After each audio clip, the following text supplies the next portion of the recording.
প্রিয় বাংলাদেশের প্রিয় প্রবাসী ভাইদের এমন সফলভাবে যদি একটা ব্যবসা প্রতিষ্ঠান চোখে পড়ে তাহলে কার না ভালো লাগে। ঠিক তেমনি করে এই ব্যবসা প্রতিষ্ঠানটা দেখার পরে আমার কাছে অনেক ভালো লেগেছে। তো ভাবলাম আমার ফ্যান ফলোয়ার যারা রয়েছেন আপনাদের জন্য একটি ছোট্ট করে ভিডিও তৈরি করি। আসলে অসাধারণ। আমরা অনেকের স্বাদ আছে তো সাধ্য নেই।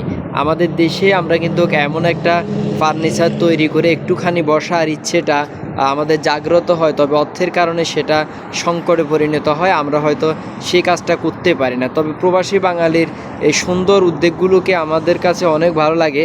আমি এখানে আরব দেশে আমাদের প্রবাসী বাঙালিদের এরকম অনেক ব্যবসা প্রতিষ্ঠান রয়েছে বা এদের অনেকে আমাকে সেখানে যাওয়ার জন্য অনুরোধও করেছে, কিন্তু হয়তো বিভিন্ন কাজের কারণে আমার হয়তো যাওয়া হয় না। তো একটা ভাই আজকে বলেছিল আজকে তার ব্যবসা প্রতিষ্ঠানে এসেছিলাম যে কোনো একটি কাজে। তো যাই হোক, আমরা প্রবাসী ভাইদের এমন ব্যবসা প্রতিষ্ঠানের জন্য আপনারা এই ভিডিওটাকে একটা লাইক শেয়ার করে এগিয়ে যাবার সে কাজটাই করবেন। সবার কাছে প্রবাসীর জন্য দোয়া চাই। আল্লাহ হাফেজ, ভালো থাকবেন সবাই, সবার জন্য শুভকামনা।